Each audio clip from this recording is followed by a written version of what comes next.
Koby, does the return of the NBA play this summer signal a return to normalcy? Are we at an inflection point, or will things simply return to the pre-COVID-19 future for the NBA? Certainly not normal, because as we're filming this, we've had the highest levels of positive rates in certain states than we've ever had, and we have the most cases per day, from a national standpoint. And so this thing is not going away. It's not going away anytime soon. And so we have to figure out how to live with it. I think how we're, and it's a highly sophisticated plan that Commissioner Adam Silver has come up with to finish out the season. You have to remember, we were almost 85% completed with the season on our way to the playoffs. And you have the playoffs and you have the NBA Finals, which is our, most prestigious, exciting, thrilling times of the season. And these are historical runs that teams go on. And, to not finish out the season would have been an incredible loss, first financially, and then psychologically for the league. And so how do you finish out a season during a global pandemic, and a pandemic, quite frankly, that's continuing to spike? And so to do it in the way that the NBA is doing, which is within a bubble on Disney's campus, a perimeter that is monitored, with staff that's tested and players that are tested every day, and same sort of protocols, health and safety protocols nationally, from when you're not on the floor, social distancing and face masks. And it's surreal. It's surreal. And, it's almost like an Air Force base. It's like it's self-contained in a way. Now, obviously it's luxurious and there's tremendous amenities, but the guys have to hunker down and really get through a trying time. But I do think it's going to be compelling content. I think you're going to see some new age technology. You're going to see different camera angles you've never seen before. You're going to see different personalization for the fans that we've never seen before. And so with adversity comes that opportunity. And I think we're going to see some really thrilling games. You're going to see some incredible new technologies used, content that reaches right out and grabs you. And I think, this is going to become sort of the new normal in terms of personalization for fans. Whether you're watching on your phone, you want a different angle, you want a different audio stream, you want to watch just one player the whole time. I mean, we're going to have cameras at every angle of the gym because there's no fans. And so I think there's going to be some thrilling content that comes out of this bubble. And I think that's going to be the new normal for us until we can get fans back in the seats. But even then, I think this gives us an extraordinary opportunity to play around with some things, and to capture our audience and their imagination on a much deeper level. I'm just curious. It sounds very exciting. I can't wait to see. And I'm just curious, some of the technologies you're talking about, and obviously the professionals that would need to be involved, I'm curious whether you've, in this process, to come up with what I'll call a new product for the NBA. Who did you reach out to engage to come up with this new approach? Well, for us, again, we didn't know whether we would be playing at Rocket Mortgage Fieldhouse downtown, which is almost 20,000 fans, or if we would be literally playing games in our practice facility before they came up with a 22-team model to go to Orlando. We were not in that 22-team model to go to Orlando. But before that, we were thinking about, how you have, camera angles all around the gym, and having really high-level, in-depth interaction, different interviews, different players being mic'd up. I think we all were sort of brainstorming on how are we going to reach our fan base during this time if they can't be in the stands. And I think the NBA has done a wonderful job from as a centralized, obviously operational group to come up with different content strategies. And I think each team has sort of lobbed in different ideas, but the NBA has always been at the forefront.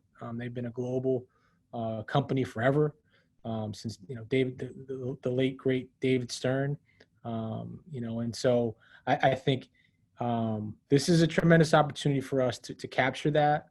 But I think we're always listening to ideas, and you'd be surprised how many these billion-dollar companies from Silicon Valley want to help us or want to be a part of what we're doing because sports is just cool. And so we get a lot of ideas that come across our plate, from content to performance, to different technologies that can help evaluate.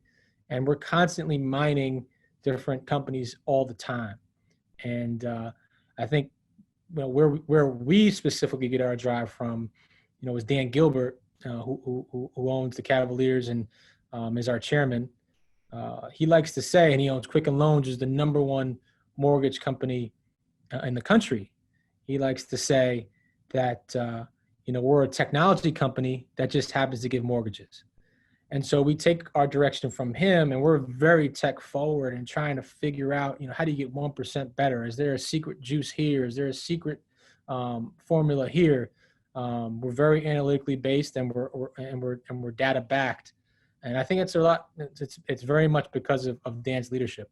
Koby, if you just comment a little bit more about some of those roles that just in the little bit that you've been describing, the technology side, the data analytics side, I wouldn't be surprised if a number of individuals listening to this and seeing this would be surprised about the number of roles that exist that are not visible. Well, what's great, and I'll throw a plug in for Middlebury, is because we were liberal arts students, and so we had a ton of different disciplines that we had to learn and study, and back up with arguments and data, and write thousands of papers and back those up with different theories and again data.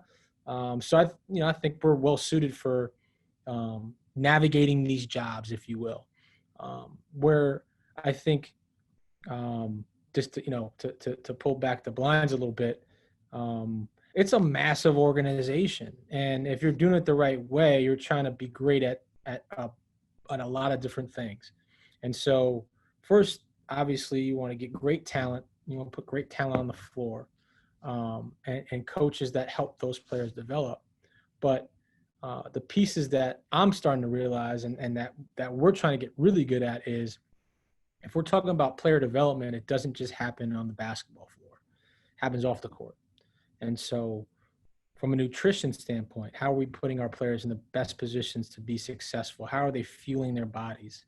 How are they energizing themselves for game action and then recovery? How are we, from a performance standpoint, getting our guys in peak condition to be playing 82 games a year and then maybe the playoffs? From a sleep perspective, how are we monitoring their sleep? How are we helping them get great recovery through their sleep? And a lot of it's educational first. And then when they start to get into it, they want to start having the monitors to see if they're doing the 8 hours and getting the deep sleep. But that's educational. That's something that you have to put around them. From a mental health standpoint, how are we getting our guys to, and it's not just sort of their vulnerabilities and their concerns, but there's leadership training in this.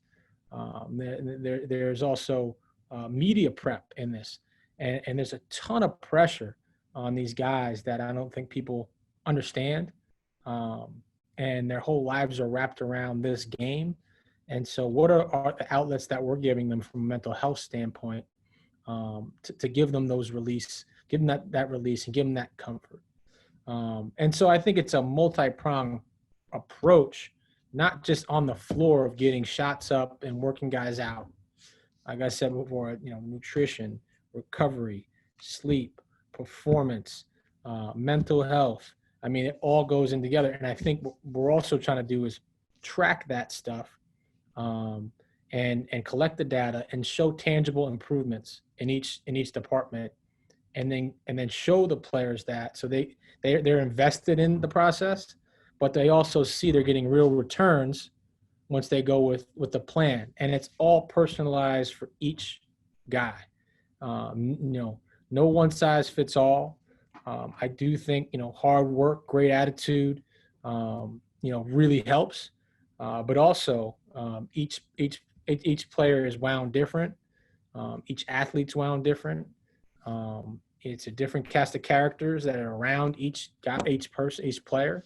And so, you have to individualize each plan for them. And there's a lot that goes into that. And so if any of that stuff strikes your fancy, you might have a career in pro sports or in college sports as well.